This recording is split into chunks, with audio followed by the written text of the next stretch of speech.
Hi everyone, welcome back to my channel unlock psychology with Shweta.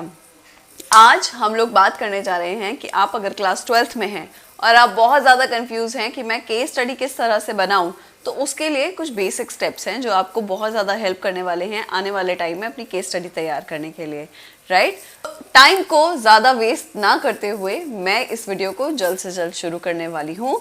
But video को शुरू करने से पहले गाइस, अगर आपने मेरे चैनल को अभी तक सब्सक्राइब नहीं किया है तो फटाफट से कर दीजिए, because this is how I get my motivation. Okay, so let me begin with the video on कि किस तरह से आप केस स्टडी बना सकते हैं for your class 12th project. पहला जो स्टेप होता है वो होता है इंट्रोडक्शन अबाउट केस प्रोफाइल या केस स्टडी, यानी कि हम बताते हैं कि केस स्टडी या केस प्रोफाइल होता क्या है। तो आप जो पहला पेज बनाएंगे उसके अंदर आप यही इंफॉर्मेशन कंप्लीटली अपने जो भी आपका करेक्टर होगा या जो भी आपकी टीचर है उसके लिए आप यही बनाते हैं कि आप लिखते हैं कि केस स्टडी या केस प्रोफाइल क्या है, उसकी डेफिनेशन, उसके बारे में, उसके एडवांटेजेस, उसके डिसएडवांटेजेस।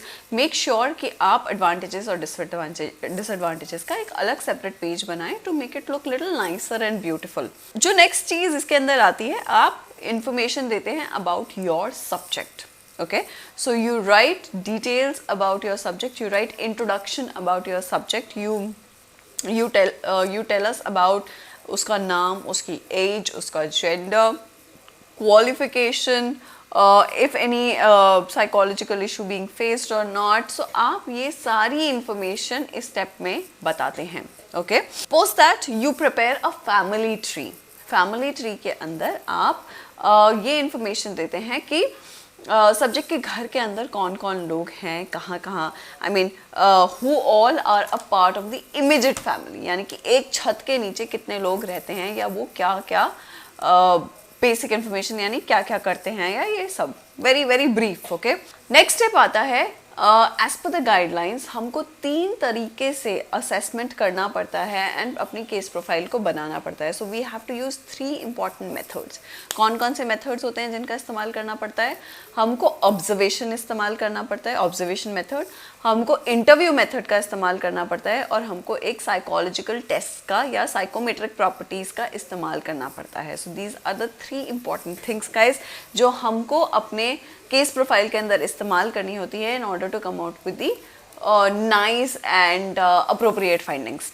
ठीक है, सो पहली मैं इंटरव्यू से शुरू करती हूँ। सो इंटरव्यू करने के लिए, और किस किस को इंटरव्यू आपको करना है, सो इंटरव्यू करने के लिए पहले तो आपको कम से कम 7 से 10 सवाल अपने आप तैयार करने पड़ेंगे जो कि होंगे अबाउट योर सब्जेक्ट, यानी कि वो क्या करता है, वो क्या लाइक्स डिसलाइक्स हो सकते हैं, और वेरी वेरी ब्रीफ इंफॉर्मेशन कि वो अपने फ्री टाइम में क्या करता है, what are the strengths, what are the weaknesses, things that you would like to you would want this person to improve or whatever.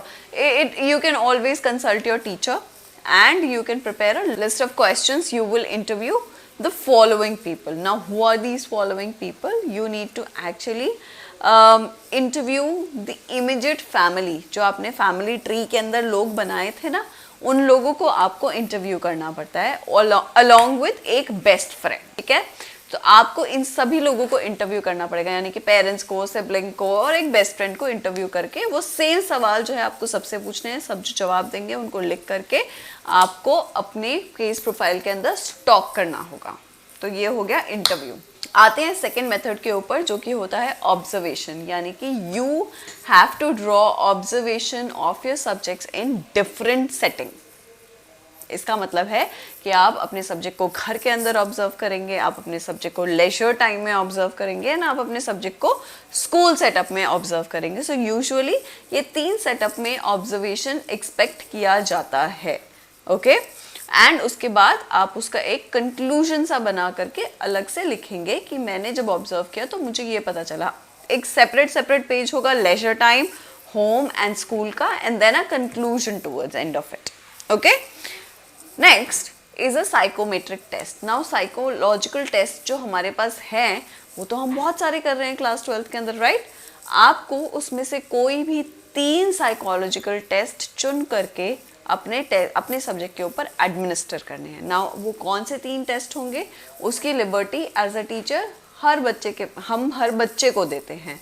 Okay, सो आप DBDA, SCQ, स्कैट कोई भी चूज कर सकते हैं, global adjustment scale, IQ assess कर सकते हैं, personality assess कर सकते हैं. So it is completely up to you कि आप कौन से 3 टेस्ट अपने सब्जेक्ट के ऊपर करना चाहते हैं in order to find out which aspect of the personality, and accordingly आपको फाइंडिंग्स लिखनी पड़ेंगी. सो मेरा सजेशन आपको यही रहेगा कि आप ऐसे टेस्ट का इस्तेमाल करें जिसके साथ आप फेमिलियर हैं, जो आप आसान समझते हैं, सो दैट उससे क्या होता है कि आप उनकी फाइंडिंग्स जो है वो आसानी से कंक्लूड कर सकते हैं, and you will also tend to remember it. क्योंकि जब आप वाइवा के लिए बैठते हैं तो आपसे यही सवाल पूछे जाते हैं कि क्या फाइंडिंग्स आई, अगर आपने IQ निकाला तो कितना आया, या अगर आपने पर्सनालिटी असेस करी तो क्या पता चला, राइट. सो आपको वो याद तभी रहेगा जब आपने कहीं से कॉपी पेस्ट नहीं किया है, रादर आपने अपने आप समझ के किया है. सो इट इज़ सजेस्टेड कि आप उस चीज़ को समझ के अपने आप करने की पूरी कोशिश करिएगा, कहीं से कॉपी पेस्ट मत करिए, because that's not gonna help you in long run. Because अब चीज़ें सेटल डाउन हो चुकी हैं, आपको स्कूल में जा कर के एग्जामिनर के सामने बैठ कर के वाइवा देना है, and they can ask you anything, literally anything. So you need to be ready with everything, okay? So hence I would suggest कि आप ऐसे टेस्ट का एडमिनिस्टर करें जो इसके साथ आप फेमिलियर हों, आप जिनको आसान समझते हों, एंड एट द एंड आप उसका भी कंक्लूजन बना के लिखेंगे कि उससे क्या आपको समझ आता है. जो लास्ट पेज होने वाला है वो कंक्लूजन होगा पूरी केस प्रोफाइल का, यानी कि आपका सब्जेक्ट क्या था, क्या क्या आपने उस प्रोसेस में इंटरव्यू जो किया, ऑब्जर्वेशन जो किया, और साइकोलॉजिकल टेस्ट का जो इस्तेमाल किया, उससे क्या फाइंडिंग्स निकल कर आई, आपको क्या केस सब्जेक्ट के बारे में पता चला, तो वो आप लास्ट पेज पे लगा के अपनी फाइल को इनक्लोज करते हैं. That's how you prepare your case study. Now guys, things to remember, जब आप अपनी केस स्टडी बनाते हैं आपके पास पूरी फ्रीडम होती है अपनी केस स्टडी को ब्यूटिफाई करने की, एस्थेटिकली उसको डेकोरेट करने की, यानी कि कोई रिस्ट्रिक्शन नहीं होती है कि ऐसी शीट पे बनाओ या वैसी शीट पे बनाओ. गाइस, आपको पूरी कोशिश करनी है कि आप अपनी केस स्टडी को या केस प्रोफाइल को बहुत ज़्यादा अट्रैक्टिव, कैची और इंफॉर्मेटिव बनाएं. So this is completely up to you. आपके अंदर जितनी क्रिएटिविटी है आप उसके अंदर भर दो, ठीक है. And literally I have seen examiners getting impressed. जिस डेडिकेशन के साथ कई बच्चे काम करते हैं तो वो बहुत ज़्यादा इम्प्रेस हो जाते हैं. So my recommendation and suggestion is कि जो भी काम आपको नंबर दिलवा सकता है और जो आपको घर बैठ के करना है उसमें पूरी जान मार दो गाइस, पूरी जान मार के काम करो, क्योंकि वो नंबर आपसे कोई नहीं छीन सकता है अगर आप एफर्ट डाल रहे हो थ्रू आउट द ईयर. और अगर थ्रू आउट द ईयर अभी तक भी एफर्ट नहीं डाला है तो आज से भी आपके पास 3 महीने हैं in your hands. So make sure कि अभी भी अगर आप बैठ के बनाओगे ना, कम से कम 15 दिन लगेगा, आप उसको पूरा एट अ स्ट्रेच खत्म कर सकते हो, ठीक. अगर काम पे अभी तक नहीं लगे हो तो काम पे फटाफट से लग जाओ, फटाफट से केस प्रोफाइल ख़त्म कर दो और उसके बाद थ्योरी पढ़ने बैठ जाओ क्योंकि टाइम ज़्यादा नहीं बचा है. And one more gentle reminder, अगर आप मुझसे पर्सनली कनेक्ट करना चाहते हैं so do follow me on my Instagram handle which is @unlockpsychology.